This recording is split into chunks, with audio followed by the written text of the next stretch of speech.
Hello everybody and welcome back to World of Warships Legends. I am Zarkoon, and today I have a video for you on the map Haven, and I'm calling this one How to Play Haven Part 1, with Part 2 to follow as soon as I can get footage for it.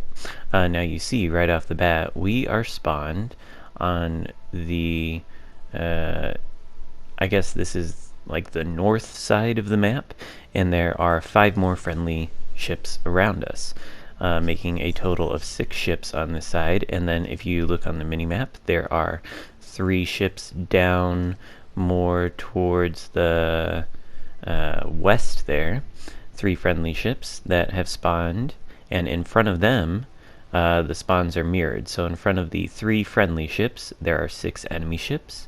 In front of the 6 friendly ships of which I am a part, there are 3 enemy ships. Alright, that's kind of difficult to... Oh, yeah, look at this. This is unfortunate, isn't it? Broadside right in front of me, this Miyoko.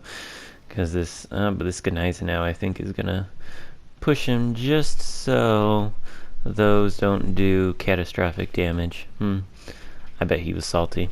Anyway. I know from just browsing Reddit and Discord servers and even YouTube comments on other videos that are not mine, that a lot of people are frustrated with these spawns in Haven. They don't really know how to play them. Especially if they spawn on the weak side.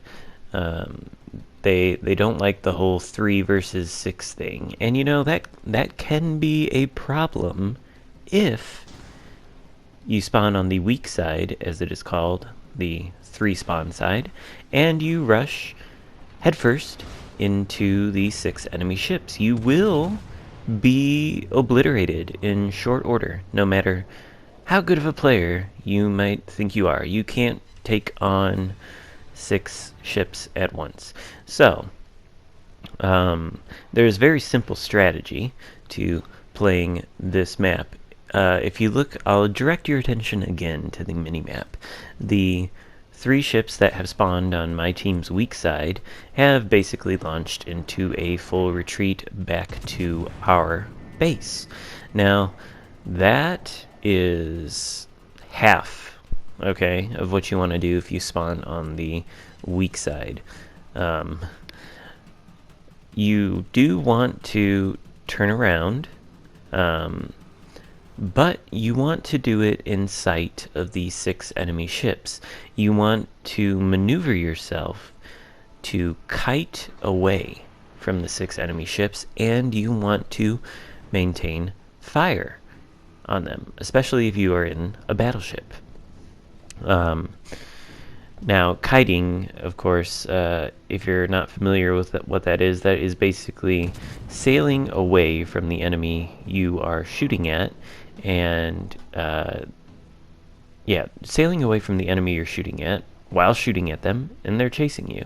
It's like they're flying you as a kite, and the shells that you fire into them are the string of the kite, shall we say. Alright, so that's kiting. So that's what you want to do when you spawn on the weak side.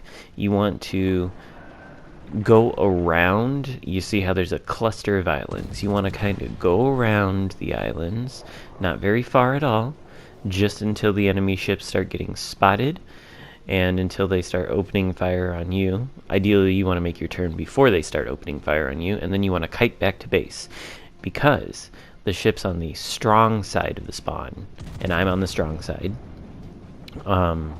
need to aggressively push toward the enemy base.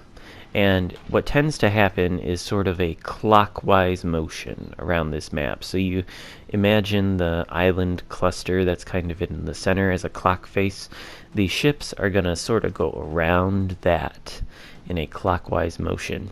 And my team right now is pushing up on the enemy base, but not fast enough, especially since the weak side of my team has completed their full retreat and is now sitting around in the base, leaving the southwestern corner of the map where the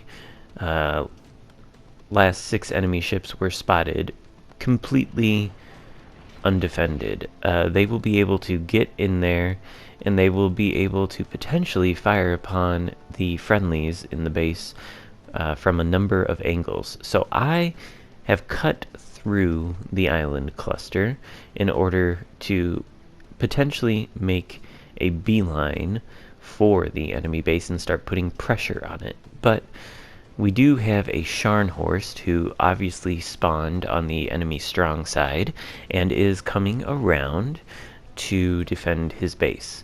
So we're going to have to deal with him.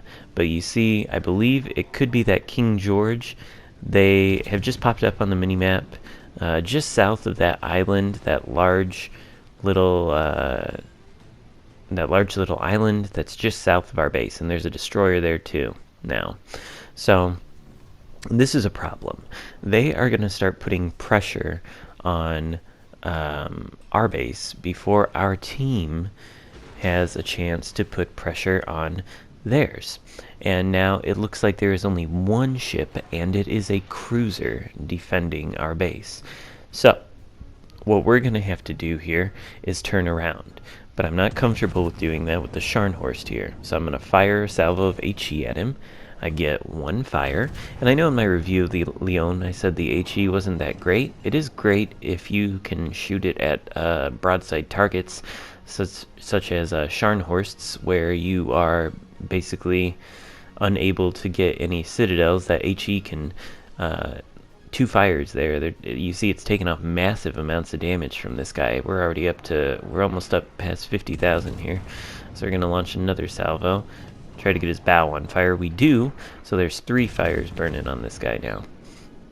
And he is going to be dead here soon. So I am turning around now that I am more comfortable with this guy not being too much of a threat to me, and I am going to start heading back to the base. Notice that I am the only one who appears to be doing this. The rest of my team seems unconcerned that there is I guess there is a battleship in our base. Okay, the rest of my team seems unconcerned that our base is being defended by, I believe, a single cruiser and a single battleship against 4 enemy ships. Or you know what, 5 enemy ships, because that Scharnhorst, who obviously spawned on the strong side, is now gone. So, the destroyer on my team enters the enemy base to start putting pressure on it, but the enemy is knocking on our door right now. So I am not interested in putting pressure on their base at the moment.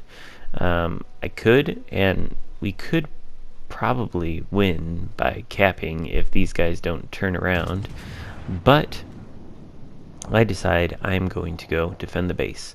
So I've got eyes on that Nuremberg over there. I shot an HE salvo at him.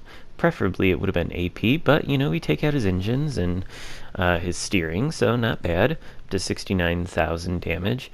I'll tell you, you kind of, if you are interested in getting high damage games on this map, spawning on the 3-ship weak side is actually, yeah, I mean, you may look at it as like a curse and you may say, crap, you know, but it's actually a gift if you want high damage games, especially if you're in a battleship. Kaido, ooh, there we go, a nice citadel hit on that Nuremberg, he goes down. Alright, so this game is looking rather decent now, and I have got a teammate. Looks like, is that a de Grasse? Could be, yes, a de Grasse. Looks like I have got a de Grasse coming with me. And I have said, you know, defending the base is our primary objective, because it is. There is a destroyer in there, unfortunately, so I'm going to need this de Grasse's help if I want to deal with him. It is a tier 6 Moss, I believe, and he is now spotting me, which will give the other enemies who are lurking around here a chance to fire upon me without me seeing them.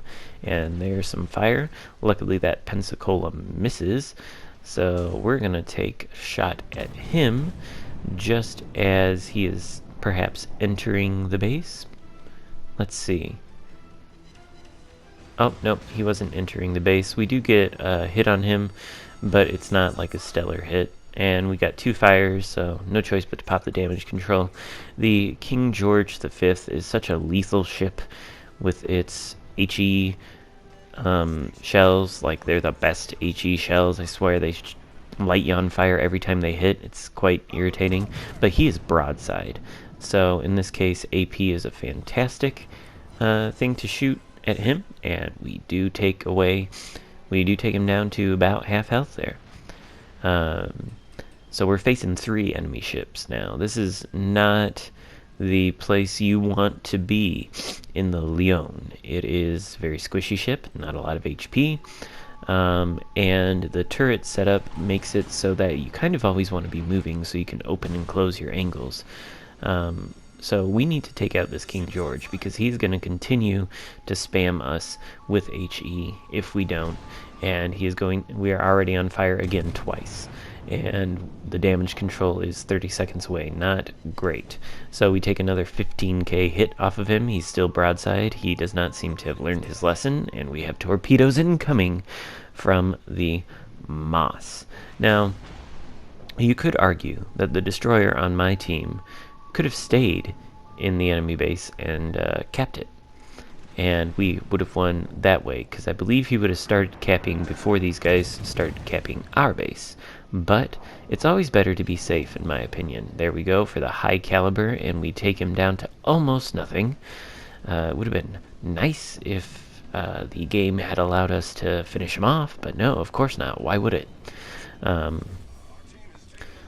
yeah, take no chances with defending your base, okay? If you cannot finish your push on this map and you're on the strong side, if you can't finish your push toward the enemy's base, go back and defend yours, because the enemy on the strong side may finish their push. And there we take another shot against the Pensacola, and naturally we do not kill him, allowing him to fire AP right into us and chunk us for a significant amount of health. Very annoying. Well, now all that is left is the Congo. So we have this game pretty much wrapped up in the bag. And I think this is a decent illustration, or at least it's a good explanation generally of how you want to play the strong side on Haven. But I am calling this video part 1 because I am waiting. It's not like I can just go out and do it. I'm waiting. Ooh, look at that. Nice hit there. Waiting to get footage of myself on the weak side. I do have some potential footage that I could use, but it's not the best game. So that'll be coming up. Now, if you like this video, be sure to give it a thumbs up and consider subscribing, because I've got a lot more World of Warships content coming out. Thanks for watching, and I will see you next time.